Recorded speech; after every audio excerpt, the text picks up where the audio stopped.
Hi சொந்தங்களே, எப்படி இருக்கீங்க?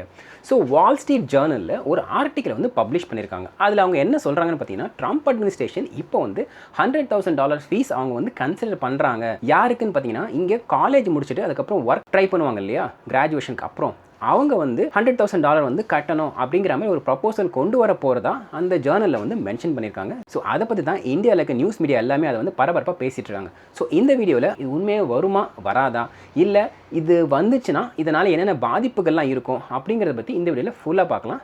வாங்க. ஃபஸ்ட்டு ஒரு விஷயம் நான் தெளிவுபடுத்திக்க விரும்புகிறேன். இது வந்து ஒரு ப்ரப்போசல் தான். அது ப்ரப்போசல் கூட இல்லை. இந்த மாதிரி ப்ரப்போசல் கொண்டு வர போகிறாங்களா அப்படின்ற ஒரு நியூஸ் மீடியா தான். இது இன்னும் ஃபுல்லாக வரும்போது தான் நமக்கு தெரியும்.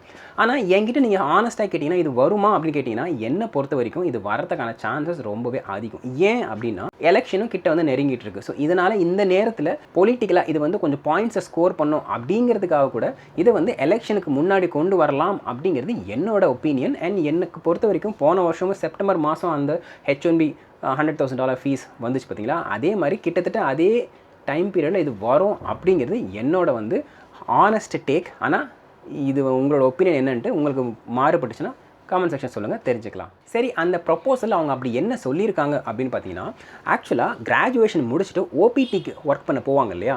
நார்மல் கேட்டகரினா 1 year ஓபிடி இருக்கும். ஸ்டெம் கேட்டகரினா ஸ்டெம் எக்ஸ்டென்ஷன் சொல்லிட்டு ஸ்டெம் ஓபிடி அவங்க வந்து எக்ஸ்டெண்ட் பண்ணி 2 வருஷம் கிடைக்கும். மொத்தமாக 3 years. அந்த 3 years கேப்லாம் என்ன பண்ணுவாங்கன்னா, எல்லா F1 ஸ்டூடெண்ட் வந்து H1B அப்ளை பண்ணிவிட்டு அந்த பாத் வந்து போக பார்ப்பாங்க. ஸோ இப்போ இங்கே கிராஜுவேஷன்லேருந்து ஓபிடி அப்ளை பண்ணுறதுக்கு $100,000 கட்டணும் அப்படிங்கிற மாதிரி ப்ரப்போசல் கொண்டு வர போகிறதா அந்த ஜேர்னலில் வந்து மென்ஷன் பண்ணியிருக்காங்க. ஸோ இப்படி வந்துருச்சு அப்படின்னா எனக்கு பொறுத்த வரைக்கும் F1 ஸ்டூடெண்ட்ஸோட அந்த ஒரு பாத்வேவை கம்ப்ளீட்டாக 99.99% அடைச்சிருவாங்க அப்படிங்கிறது தான் சேடான ரியாலிட்டி.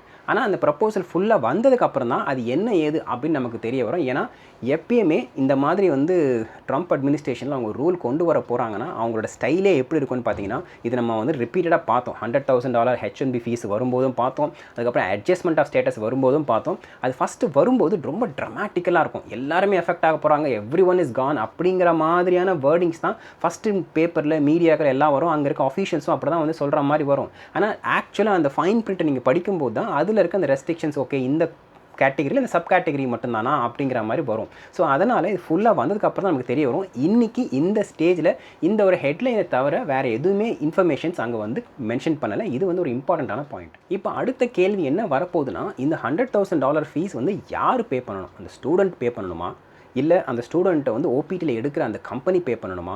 இந்த எந்த ஒரு இன்ஃபர்மேஷனும் இங்கே வந்து அவைலபிளாக இல்லை. ஆப்வியஸ்லி ஸ்டூடெண்ட் பே பண்ணணும் அப்படின்னா அவங்க இப்போ தான் வந்து கிராஜுவேஷனே முடிச்சுட்டு வந்திருப்பாங்க. அவங்களால வந்து $100,000 அவங்க வந்து கட்டத்துக்கு முடியாது. அடுத்தது ஓகே, எம்ப்ளாயர் பே பண்ணலாம். உங்களோட கம்பெனிக்கு நீங்கள் இந்த ஓபிடி ஸ்டூடெண்ட் தான் வேணும், மற்ற அமெரிக்கன் ஸ்டூடெண்ட்லாம் வேண்டாம், இல்லை அமெரிக்கன் கிராஜுவேட்ஸ் அமெரிக்கன் சிட்டிசன்லாம் வேண்டாம் அப்படின்னா நீங்கள் வந்து அப்போது இவங்க ரொம்ப ஸ்பெஷலாக இருப்பாங்க, அதனால் $100,000 கட்டுங்க அப்படிங்கிற மாதிரி கூட அந்த எம்ப்ளாயர் வந்து பே பண்ணுங்க அப்படின்னு H1B எப்படி சொன்னாங்களோ அதே மாதிரி இங்கேயும் வந்து சொல்கிறதுக்கு வாய்ப்பு இருக்குது. ஆனால் தென் அகெயின் இந்த மாதிரி ஆச்சுன்னா எம்ப்ளாயர் என்ன பண்ணுவாங்க, ஓகே ஒரு $100,000 பே பண்ணி நம்ம வந்து ஒரு ஃப்ரெஷர் எடுக்கிறதுக்கு வேறு ஒருத்தங்களை எடுத்துடலாம் அப்படின்னா அந்த பக்கம் ஸ்விட்ச் பண்ணி போகிறதுக்கு நிறையவே சான்ஸ் இருக்குது. அந்த முக்கால்வாசி எம்ப்ளாயர் அப்படி தான் போவாங்க. யாருமே வந்து ரொம்ப லிமிட்டடான ஆளுங்க தான் வந்து $100,000 வந்து MS கிராஜுவேட்டுக்கு பே பண்ணி அவங்க வந்து ஓபிடி வந்து கொடுப்பாங்க. ஸோ இந்த ஒரு கொஷினை வந்து இப்போதைக்கு இந்த ஸ்டேஜில் அன்ஆன்சர். அகெயின் இந்த பார்க்கும்போது நானும் வந்து ஓகே, இப்போ ஏற்கனவே இருக்கிற ஸ்டூடெண்ட்க்கு அஃபெக்ட் ஆகுமா, வரப்போகிற ஸ்டூடெண்ட்க்கு அஃபெக்ட் ஆகுமா, இல்லை வேறு என்னென்ன கேட்டகரிக்கு அஃபெக்ட் ஆகும், இதெல்லாம் எதுவுமே மென்ஷன் பண்ணலை. அதெல்லாம் வந்து ப்ரப்போசல் வரும்போது தான் நமக்கு தெரியும். இப்போ இந்த ப்ரப்போசல் அவங்க வந்து கொண்டு வர போகிறாங்க அப்படின்னு வந்த இந்த நியூஸோட டைமிங்கை வந்து இன்ட்ரெஸ்டிங்கான டைமிங் என்ன அப்படின்னு பார்த்தீங்கன்னா, இப்போ கொஞ்ச நாளைக்கு முன்னாடி தான் டியூரேஷன் ஆஃப் ஸ்டேட்டஸ் வந்து இல்லை அப்படிங்கிற மாதிரி அவங்க வந்து ரூல் கொண்டு வந்து அது எஃபெக்டிவ் வந்து செப்டம்பர் 15 எஃபெக்டிவ் ஆக போகுது. அண்ட் இந்த இன்பிட்வீன் கேப்பில் இப்போ இந்த மாதிரி ஒரு நியூஸ் வந்திருக்கு அப்படிங்கிறது எனக்கு தெரிஞ்சு இது வந்து ஒரு இன்ட்ரெஸ்டிங்கான ஒரு டேக் அப்படின்னு தான் சொல்லணும்.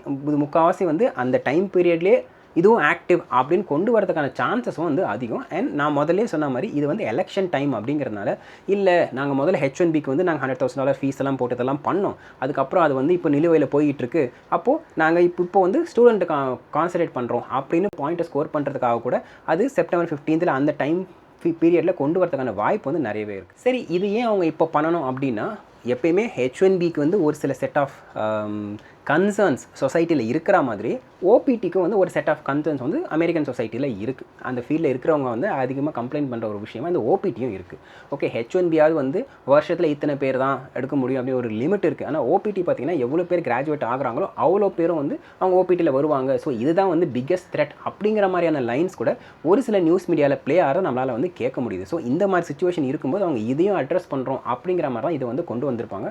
அண்ட் ஒரு எஸ்டிமேட் படி 2024 மட்டும் 400,000க்கு மேலே ஓபிடியில் ஸ்டூடெண்ட்ஸ் வந்து ஒர்க் பண்ணுறாங்க அப்படின்னு ஒரு புள்ளி விவரம் சொல்லுது. ஸோ இவங்க எல்லாருக்குமே வந்து இப்போதைக்கு இந்த நியூஸ் வந்து ஒரு ஃபுல்லாக தெரிகிற வரைக்குமே என்னது அப்படின்னு சொல்லிட்டு ஒரு குழப்பமாகவே இருக்கும். இது முதல்லே சொன்ன மாதிரி இது வந்து ப்ரப்போசல் கிடையாது. ஆனால் அந்த டிபார்ட்மெண்ட்டில் இருக்கிற ஸ்போக்ஸ் பர்சன் கிட்ட போய் கேட்கும்போது அவங்க என்ன பண்ணாங்க, இது டினை பண்ணல. இல்லை இந்த மாதிரிலாம் இல்லை அப்படின்னு அவங்க டினை பண்ணல. ஆனால் ஒரு ரூல் வர்றதுக்கு முன்னாடி இதை பற்றி பேசுகிறதுலாம் வந்து கரெக்டான விஷயம் இல்லை அப்படிங்கிற மாதிரியான லைன்ஸில் சொல்லிவிட்டு அவங்க வந்து போயிட்டாங்க. இதுவே வந்து ஒரு இம்பார்ட்டன்ட் விஷயமா அந்த சர்க்கிளில் வந்து பேசப்படுது. மோர் லைக்லி வரதுக்கான பாசிபிலிட்டி இருக்குது அப்படின்ற ஒரு இன்டிமேஷன் அப்படிங்கிற மாதிரியே வந்து அந்த சர்க்கிளில் பேசப்படுது. ஃபைனலாக இது வந்து வந்துருச்சுன்னா என்னை பொறுத்த வரைக்கும் FN ஸ்டூடெண்ட்ஸ் வெளி கண்ட்ரியிலேருந்து யூஎஸுக்கு உள்ள, அதுவும் குறிப்பாக இந்தியாவிலேருந்து வர்ற எண்ணிக்கை பார்த்திங்கன்னா 95% அளவுக்கு வந்து குறைஞ்சிரும். அண்ட் இது கன்ஃபார்மாக இது வந்து கோர்ட் பேட்டிலையும் கன்ஃபார்மாக போகும். எப்படியா இருந்தாலும் H1Bக்கு எப்படி வந்து கோர்ட்டில் போய்ட்டு அவங்க ரூலிங் வாங்குறாங்களோ அதே மாதிரி இதுக்கும் வந்து கன்ஃபார்மாக வந்து ரூலிங் இருக்கும். அந்த யூனிவர்சிட்டிஸ் எல்லாமே ஒன்று சேர்ந்து அவங்க இருக்கிற எல்லா ரிசோர்ஸையும் போட்டு அவங்க வந்து இதை ஃபைட் பண்ணுறதுக்கான வெரி மச் சான்சஸ் இருக்குது. பட் அந்த ஃபைட் பண்ணி முடிச்சு அது ரூலிங்லாம் வரதுக்கு எப்படியும் பார்த்தீங்கன்னா வந்து மாதங்கள் ஆகலாம். அது வரைக்கும் இது வந்து இதே மாதிரி ஒரு $100,000 ஃபீஸ் கட்டணும் அப்படிங்கிற மாதிரியான ரூலிங் வந்து இருக்கும் அப்படின்னு எதிர்பார்க்கப்படுது. ஆனால் இது எல்லாமே வந்து அந்த அஃபிஷியல் ரிப்போர்ட் வெளியே வந்ததுக்கு அப்புறம் தான் நமக்கு வந்து தெரிய வரும். அது வரைக்கும் இப்போ நான் சொன்ன இந்த இன்ஃபர்மேஷன் மட்டும்தான் வந்து அவைலபிளாக இருக்க தவிர இது தவிர மற்ற அடிஷனல் இன்ஃபர்மேஷன் வந்து இந்த ஸ்டேஜில் அவைலபிளாக இல்லை. ஸோ அவ்வளோதாங்க, இந்த இன்ஃபர்மேஷன் பற்றி என்னென்ன தெரியணுமோ அது நான் உங்ககிட்ட சொல்லிட்டேன். ஸோ இந்த மாதிரி ஒரு விஷயம் வந்தால் இது வந்து நல்லதா இல்லை கெட்டதா, இது எப்படி பார்க்குறீங்க அப்படின்ட்டு உங்களோட தாட்ஸ் வந்து கமெண்ட் செக்ஷனில் சொல்லுங்கள், தெரிஞ்சுக்கலாம். அண்ட் இதே மாதிரி இன்னொரு வீடியோ உங்களுக்கு சந்திக்கிறேன். அது வரைக்கும் thank you, take care, bye bye, and சொந்தம் தொடர சப்ஸ்கிரைப்.